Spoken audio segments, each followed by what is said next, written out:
합니다. 축복합니다. 우리 성도들은 되게 훌륭해요.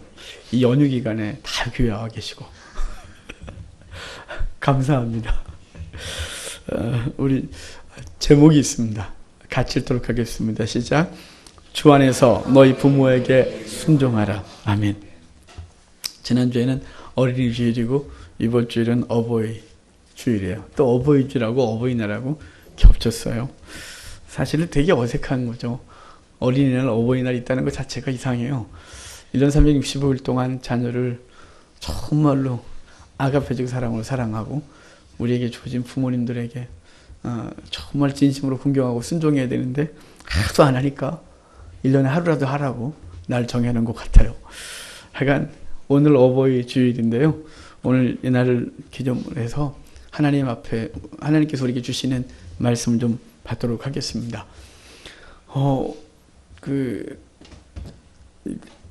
아버지의 그 사랑하고 어머니의 사랑에 대해서 예를 드는 동물이 있어요.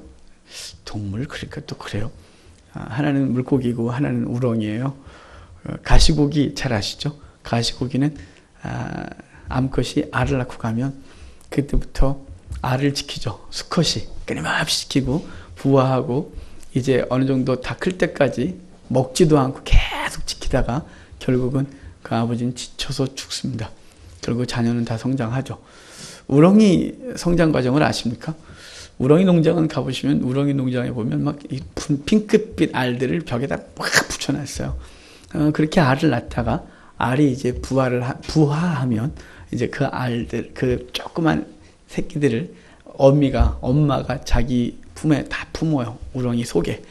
그래서 크는 동안 그 애기는 엄마를 다 먹습니다. 결국은 이제 그 엄마는 껍데기만 남은 상태로 무리를 뜨게 되죠. 그리고 새끼는 다 자라게 됩니다. 그래서 아버지의 사랑, 어머님의 사랑에 대해서 가시고기 또는 우렁이로 우리에게 얘기를 많이 합니다. 처음 들은 분도 계십니까? 하여간 그 사랑에 대해서 오늘 우리가 잠깐 생각해보고 자녀된 우리가 어떻게 부모를 섬겨야 되는지에 대한 얘기를 좀 해보도록 하려고 합니다. 오늘 성경이 에베소서인데요. 에베소서와 골로새서는 사도 바울이 로마 감옥에 있을 때 썼어요. 이 두 개의 성경을 쌍둥이 서신이라 그럽니다. 왜냐하면 교리 부분은 다르지만 실천편이 같아요. 교리는 에베소서는 그리스도의 몸된 교회가 주제고 골로새서는 몸인 교회의 머리이신 그리스도. 그러니까 교회의 머리이신 그리스도가 주제예요. 그런데 그 결론이 똑같아요. 삶의 실천 부분이 똑같아요. 교회는 어떻게 살아야 되느냐죠. 그 중에 그 살아야 되느냐는데 그 중심에 뭐가 있냐면 가정이 있어요. 그래서 남편은 어떻게 하고 자녀는 부인은 어떻게 하라 그러고 자녀는 어떻게 하라고 부모는 어떻게 하라 그러고 이제 좀 벗어나서 좀 넘어서 종은 어떻게 하라고 상전은 어떻게 하라고 이렇게 말해주는 거예요. 그러니까 사도 바울이 로마 감옥에 있으면서 거룩한 주의 백성의 삶의 가장 기본을 어디서 찾고 있냐면 가정에서 찾고 있는 거예요. 가정이 하나님 앞에 바르게 되라고 사도 바울은 에베소서와 골로새서에서 거듭 얘기를 해주고 있어요. 자녀에 대한 얘기는 지난주에 했고 오늘 부모에 대한 자녀가 부모님을 어떻게 섬겨야 되는지를 얘기를 할 건데요. 우리가 짚고 넘어가야 될 부분이 있어요. 아내에게 남편에게 하시는 말씀이에요. 사실 오늘 설교를 준비하면서 아내와 부부관계에 대한 얘기를 할까 그러다가 그래도 어버이날인데 어버이에 대한 말씀을 나누면서 이걸 잠깐 거론하려고 하고 있어요. 그 부분 잠깐 읽고 잠깐 생각할 거예요. 그냥 넘어가기 너무 아쉬우니까요. 자, 5장이에요. 우리가 읽은 6장 바로 앞에 5장 22절부터 24절까지예요. 24절까지 우리 같이 읽도록 하겠습니다. 아내들이여 자기 남편에게 복종하기를 주께 하듯 하라. 아내의 머리됨이 그리스도께서 교회의 머리됨과 같음이니 그가 바로 몸의 구주시라. 그러므로 교회가 그리스도에게 하듯 아내들도 범사에 자기 남편에게 복종해라. 아멘. 지금 아내들에게 뭐라 그러냐면 그리스도가 교회의 머리인 것처럼 아내들은 남편은 아내들의 머리이므로 머리에게 복종해라 이렇게 말해요. 같은 얘기를 쓰고 있는 골로새서는 3장 18절에 한 절에 이렇게 말해요. 아내들아 남편에게 복종해라. 이는 주 안에서 마땅하니라. 이건 당연하다는 거예요. 그러니까 아내된 여러분들은 집에 가서 남편에게 복종하셔야 됩니다. 이유 불문인 거죠. 갑자기 기분이 확 상하십니까? 기분 나쁜데 뭐 이렇게. 그러면 더 기분 나쁜 얘기를 남자들한테 한번 읽어줄까요? 남자들이 얼마나 힘든 게 해야 되는지. 자, 25절부터 33절에 남편에게 하는 말이에요. 자, 같이 읽겠습니다. 남편들아, 아내 사랑하기를 그리스도께서 교회를 사랑하시고 그 교회를 위하여 자신을 주심같이 하라. 이는 곧 물로 씻어 말씀으로 깨끗하게 하사 거룩하게 하시고 자기 앞에 영광스러운 교회로 세우사 티나 주름 잡힌 것이나 이런 것들이 없이 거룩하고 흠이 없게 하려 하심이라. 이와 같이 남편들도 자기 아내 사랑하기를 자기 자신과 같이 할지니 자기 아내를 사랑하는 자는 자기를 사랑하는 것이라. 누구든지 언제나 자기 육체를 미워하지 않고 오직 양육하여 보호하기를 그리스도께서 교회에 함과 같이 하나니 우리는 그 몸의 지체임이라. 그러므로 사람이 부모를 떠나 그의 아내와 합하여 그들이 한 육체가 될지니 이 비밀이 크도다.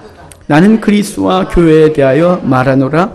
그러나 너희도 각각 자기 아내 사랑하기를 자신같이 하고 아내도 자기 남편에게 존경하라. 아멘. 여기 남편에게 하는 요구는 더 커요. 그리스도가 교회를 사랑하시고 그 교회를 위해 자신을 주심같이 그렇게 사랑하래요. 그러니까 아내를 위하여 목숨을 바칠 정도로 사랑하랍니다. 그러면 뭐 복종 안 할 아내 없죠. 하지 말래도 해요. 그러니까 남편 된 여러분들은 아내를 위하여 목숨을 거셔야 돼요. 근데 사소한 것 하나 해도 잘 안 해주려고 하잖아요. 음식 쓰레기 갖다 버려줄래요? 넌 나를 뭘로 보니? 뭐 이런 거죠. 뭐 이렇게 냄새 난다 이러고 뭐 이런 거 안 되는 거죠. 목숨까지 바쳐야 되는 거죠. 그러니까 남편에겐 아내를 그리스도가 교회를 위하여 목숨을 바침같이 그렇게 하라 그러고 아내는 남편에게 복종하라 그래요. 남편에게 복종하는 것이 마땅하다 그랬어요. 근데 그럼 골로새서에선 남편에게 뭐라고 말할까요? 거기도 한 줄로 아주 간단하게 얘기를 해줘요. 이 긴 얘기를 이래요. 남편들아 아내를 사랑하며 괴롭게 하지 마라. 그러니까 아내를 괴롭히는 건 성경에서 하지 말라는 짓을 하는 거예요.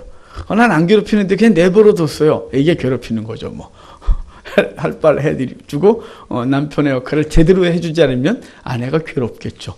그래도 괴롭게 하지 마라. 이렇게 말해줘서 아내는 남편에게 복종하고 남편은 아내를 주님께서 우리에게 목숨을 바쳐 사랑해 주신 것처럼 사랑하면서 괴롭게 하지 마라. 이렇게 말해줬어요. 지난주에 자녀에 대해서는 말씀을 나눴고 이제 부모를 대하여 자녀는 어떻게 행동해야 된다는 얘기를 우리가 본문을 읽었는데 이제 그 부분을 우리가 하나씩 좀 보도록 합시다. 자, 1절을 다시 한번 읽겠습니다. 자녀들아 주 안에서 너희 부모에게 순종하라. 이것이 옳으라. 아멘. 주 안에서 순종하라 이렇게 말해요. 하나님의 말씀의 틀 안에서 순종하고 하나님의 말씀을 통하여 하나님의 말씀을 갖고 순종하는 것이죠.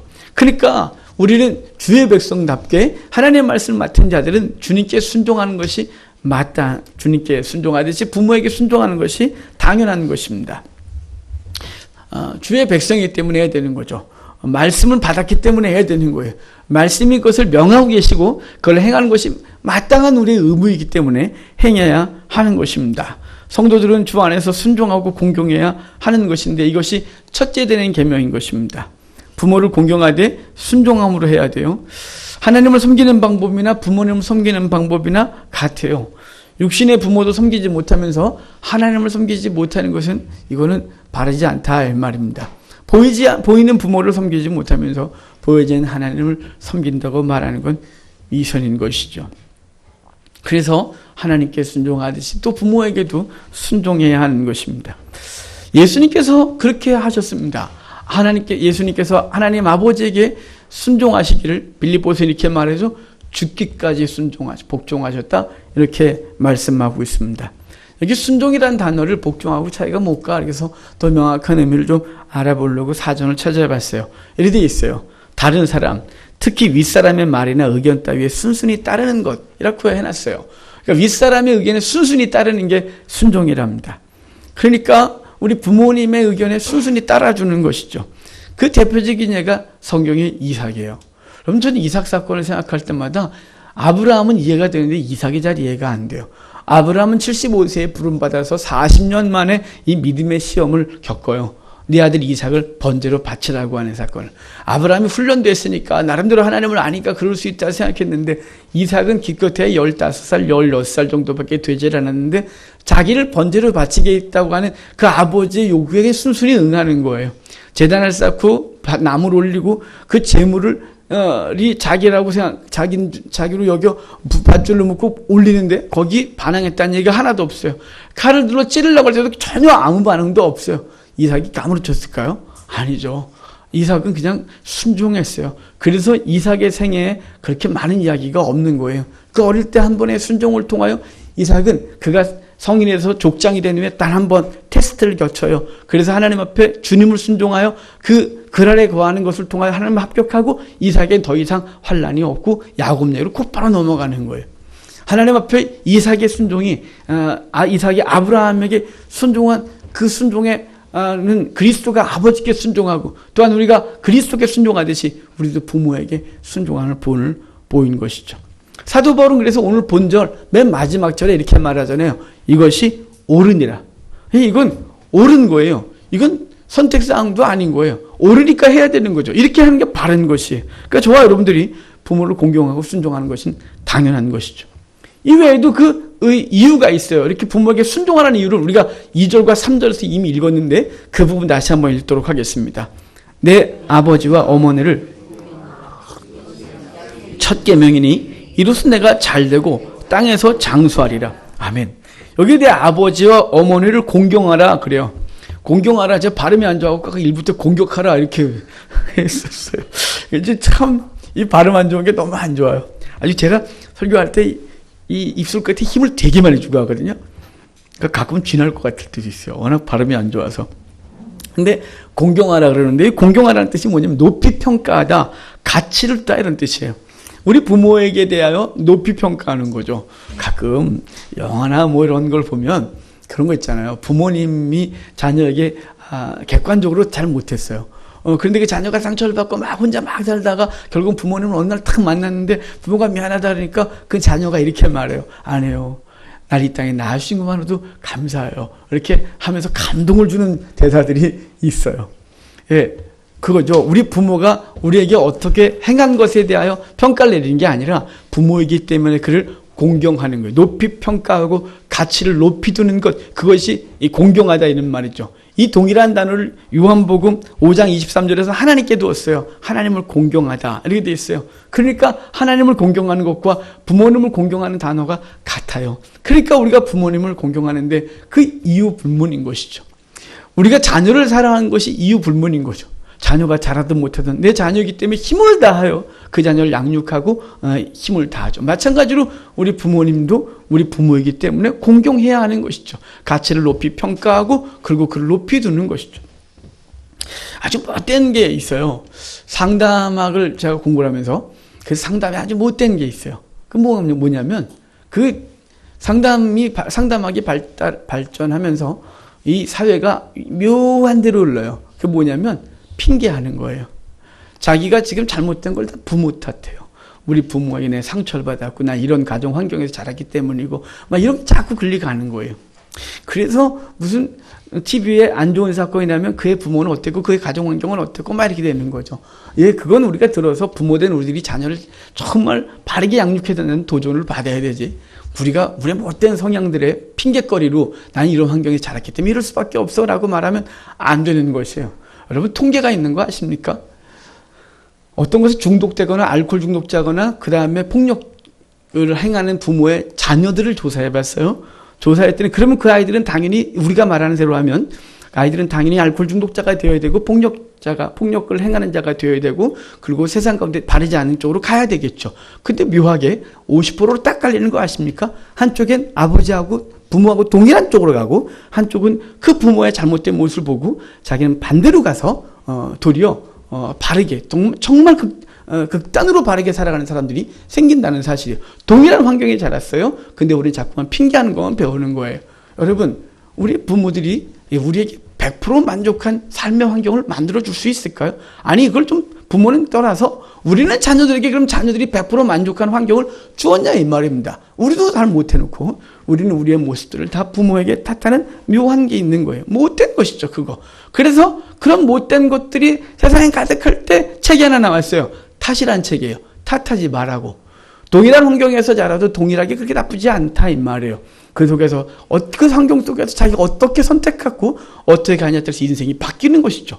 여러분 우리가 우리의 부모들에 대하여 공경해라 이 말은 그 부모님을 높이 평가하고 가치를 높이 두는 자세를 갖추는 것이에요. 그냥 객관적인 게 아니라 그냥 절대적인 거예요. 어떤 기준을 두는 게 아니라 부모이기 때문인 거예요. 부모님이기 때문에 가치를 높이 두고 그를 높이 평가해 두는 것이 우리가 해야 될 일이라 이 말씀인 것입니다. 그런데 여기 이렇게 말해요. 공경하라 그래놓고 이것은 약속 있는 첫 계명이다 그렇게 말하거든요. 약속 있는 첫 계명이란 바로 출애굽기 20장에 있는 10계명을 거론하고 있는 거예요. 10계명 가운데 첫 번째부터 네 번째까지가 하나님에 대하여 말씀을 하고 다섯 번째부터 열 번째까지가 인간관계 속에서 어떻게 살아야 되는지를 얘기를 하는데 그 첫 번째가 부모에게 대한 얘기인 거예요. 다섯 번째가 살인도 아니에요. 간음도 아니에요. 도술도 아니에요. 인생에서 가장 기본 의무는 가장 기본은 부모를 공경하는 것이 그게 다섯 번째 계명인 것이 인간에게 있어서 가장 기본이 되는 것이 그것이 그 삶에 없다면 그는 그 뒤에 거 다 엉망이 되어버릴 수밖에 없는 거예요. 그래서 부모를 공경해라 그러면서 거기에 이렇게 말했어요. 그리하면 내 하나님 여호와가 내게 준 땅에서 내 생명이 길리라. 그래서 약속 있는 첫 계명이라고 말하는 거예요. 약속이 있다는 건 뭐냐면 이렇게 지켜라 그럼 이런 복을 주겠다 라고 말했던 첫 번째이란 말이에요. 그러니까 살인하지 마라 그럼 내가 이렇게 복을 주겠다. 간음하지 마라 이런 복을 주겠다 이렇게 말한 적이 없어요. 그냥 여기 십계명에서 부모를 공경해라 그러면 내가 이 땅에서 장수하리라 라고 약속했단 말이에요. 그래서 약속 있는 첫 계명 이렇게 말씀해 주고 있는 거예요. 여러분 이건 모두가 다 그렇게 할 수는 없겠지만 그렇지 않겠지만 제가 주변을 돌아보면 부모님에게 순종을 하고 부모님을 잘 섬기는 사람들의 삶을 보면 복되어요. 정말 복되어요. 그 인생을 하나님이 복 주시는 걸 봐요. 아마도 그가 부모에게 순종을 하면서 그 부모를 섬긴 것이 그 자녀들이 보고 그 자녀들은 또 그 바른 가치관을 갖고 살아가면서 아름다운 전통이 그 가정에 계속 있어서 그렇게 되었다고 보여지지만 하나님 약속하신 건 뭐냐면 내 부모를 공경해라. 그럼 내가 이 땅에서 잘 두고 장수하겠다고 하신 약속은 사라지지 않는 약속이라는 사실이에요. 여러분 그러므로 우리가 부모님을 공경해야 하는 것이에요. 이것이 옳기 때문이고 그리고 약속 있는 첫 계명이라 이것은 우리에게 하나님 분명히 복 주겠다고 약속한 것이기에 우리가 해야 하는 것입니다. 디모데전서 5장 4절에 이렇게 말해요. 만일 어떤 과부에게 자녀나 손자들이 있거든 너희로 먼저 자기 집에서 효를 행하여 부모에게 보답하기를 배우게 하라. 이것이 하나님 앞에 받으실 만한 것이니라. 그러니까 집에서 가르치라 이렇게 말하는 거예요. 집에서 효를 행하도록 가르치라고 얘기를 해주고 있어요. 여러분 우리 가르쳐야 돼요. 본인도 부모를 잘 섬겨야 되고 그리고 자녀들에게 하나씩 다 가르쳐야 돼요. 왜냐하면 배우지 아니하면 알 수가 없기 때문이에요. 얼마 전에 어떤 사람들하고 가정하고 이렇게 음식을 나누게 됐는데 음식이 딱 나오자면 애들이 확 먹어버리는 거예요. 내가 할 말을 하나도 안 하고 그냥 저 하나도 안 먹었어요. 애들이 막 뛰어서 먹는데 그럼 뭐라고 할 수도 없고 부모가 가만히 있는데 제가 뭐라고 하기가 참 그런 거예요. 그렇다고 친한 사이래야 내가. 이놈아 어른도 안 먹었는데 이렇게 할 수도 없어서 그냥 가만히 있었어요. 끝까지 다 먹었어요 애들이. 어른들은 하나도 안 먹었고 어른들 먹어보라고 해보지도 않고 다 먹어버렸어요. 내가 이야 얘네들 센데 얘네 부모님 나중에 밥을 못 얻어 먹겠는데 이런 생각을 했어요. 가르쳐야 돼요. 어른을 가르치고 어떻게든지 가르쳐놔야 돼요. 그래야 그 아이들이 바르게 자라죠.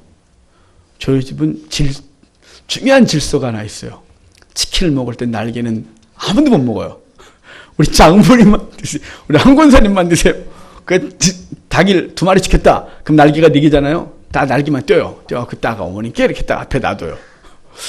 닭 날개를 먹을 수 있는 날이 있어요. 어머님이 오늘 안 먹는다 이런 날이에요. 그러면 그 누가 먹냐면 제가 먹어요.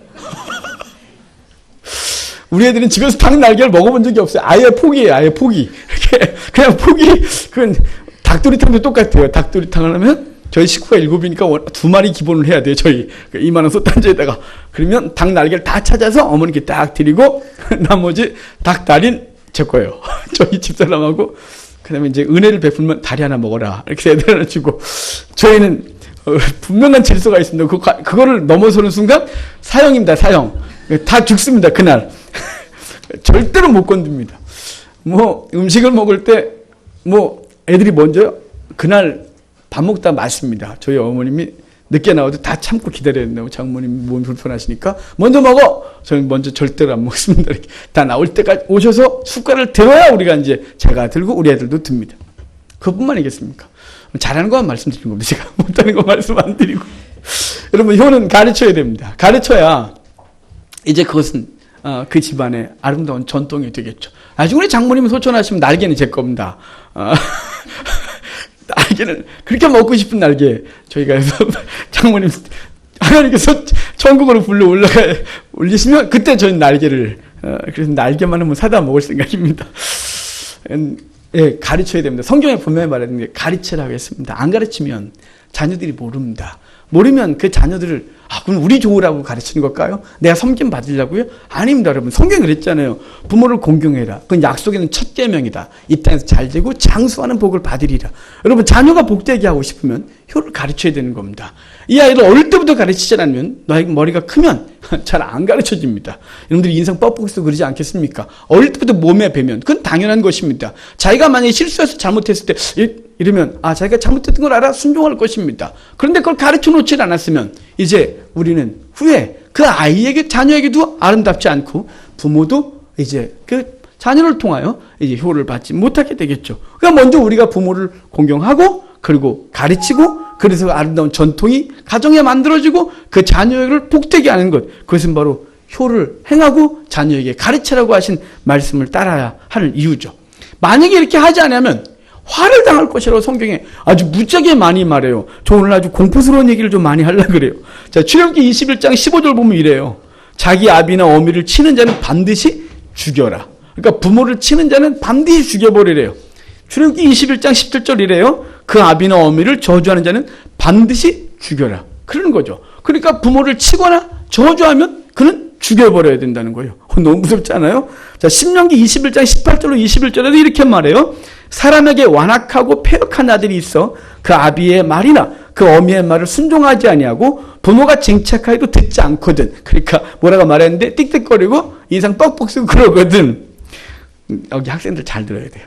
그 부모가 그를 잡아가지고 성문에 이르러 그 성읍 장로들에게 나아가서 그 성읍 장로들에게 말하기를 우리의 이 자식은 완악하고 패역하여 우리 말을 순종하지 않냐고 방탕하며 술에 잠긴 자라 하거든. 그 성읍의 모든 사람들이 그를 돌로 쳐 죽여라. 이렇게 있어요.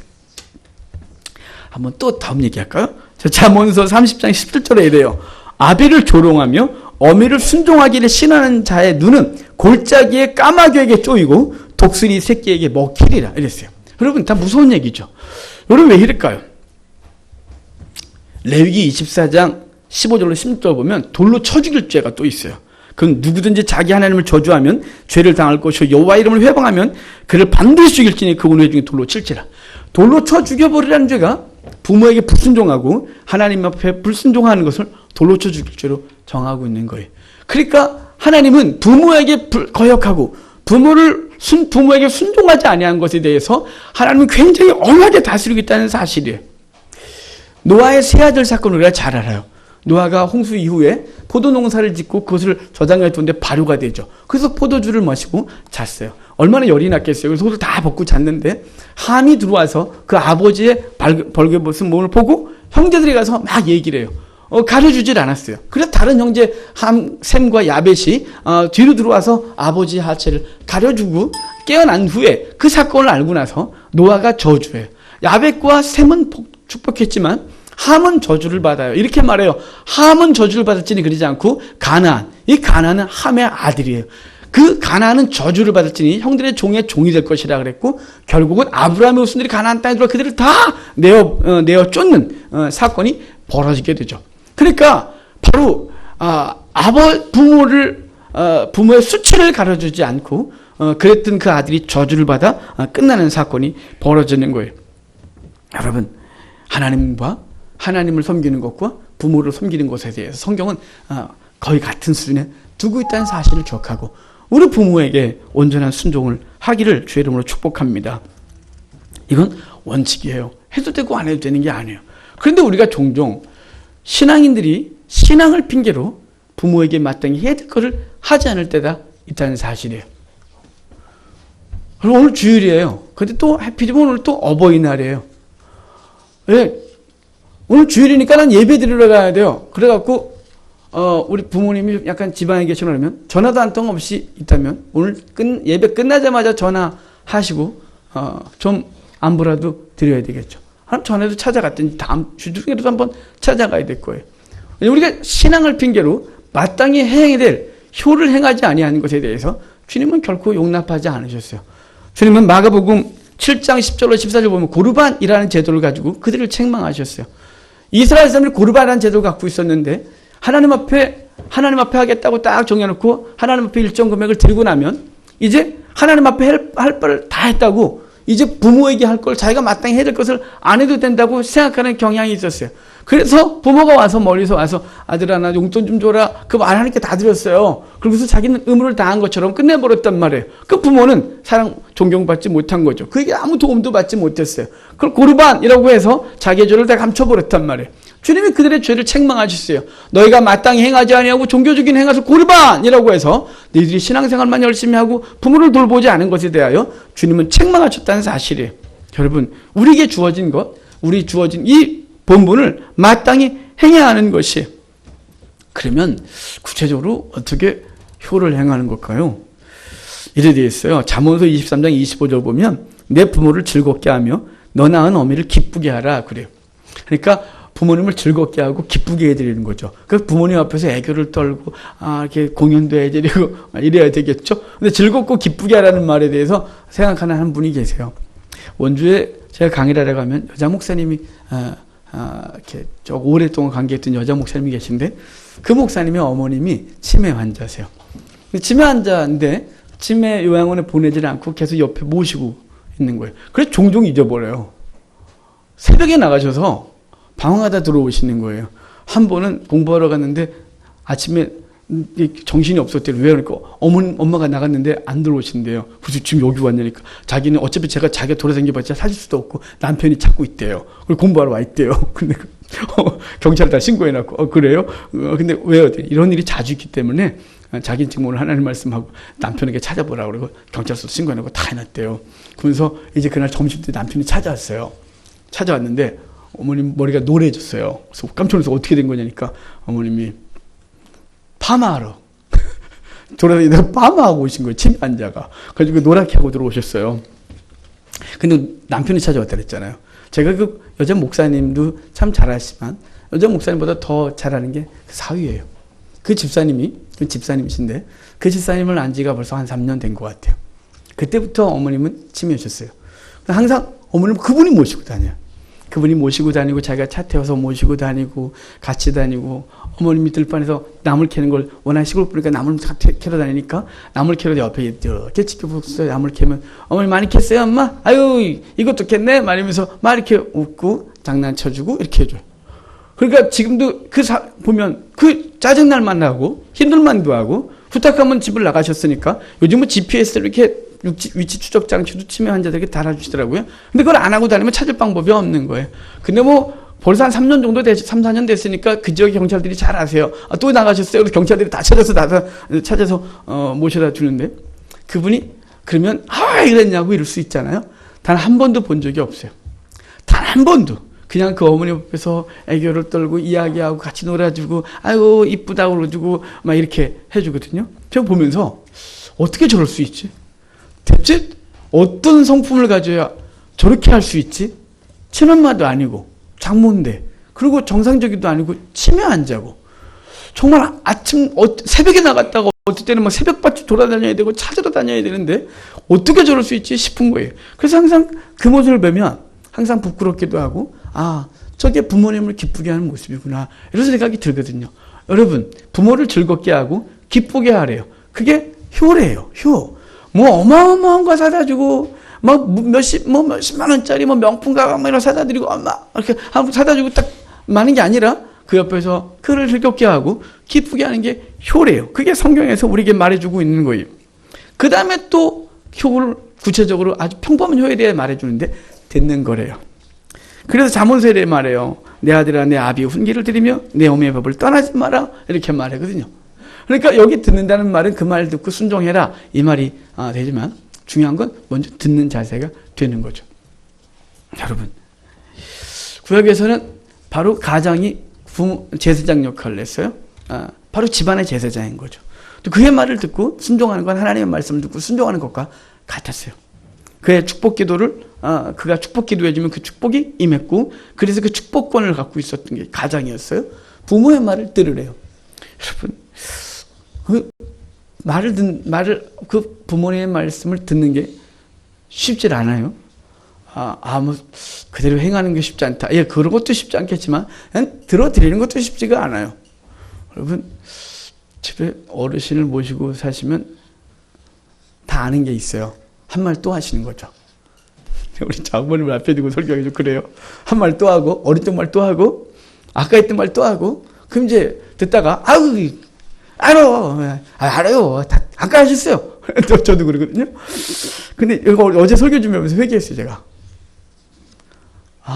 내가 듣고 예, 아까 들었지만 또 새로 듣는 것처럼 예, 이러면 되는데 그게 안 되는 거예요. 바쁘다는 핑계.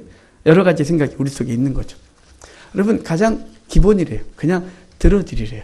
그냥 들으면 그것으로 그분은 하루 종일 혼자서 입에 거미를 치고 있다가 자녀들이 들어오면 이제 이런저런 얘기 하고 싶은데 피곤하고 바쁘고 귀찮고 TV 봐야 되고 핸드폰에서 뭔가 쳐다봐야 되니까 이제는 애들까지도 바쁘다는 핑계로 어른의 말을 듣고 싶어 하지 않는 거죠.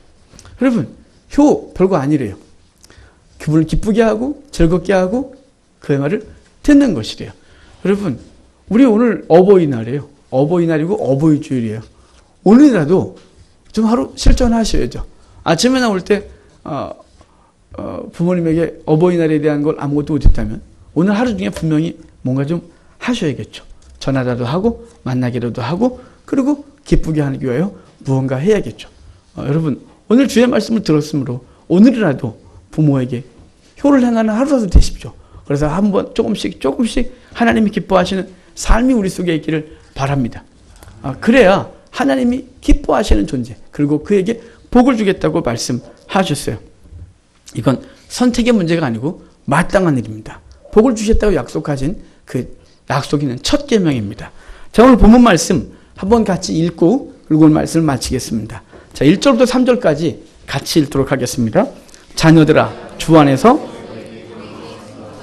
이것이 옳으니라. 내 아버지와 어머니를 공경하라. 이것은 약속 있는 첫 계명이니 이로써 내가 잘되고 땅에서 장수하리라. 아멘. 기도하겠습니다.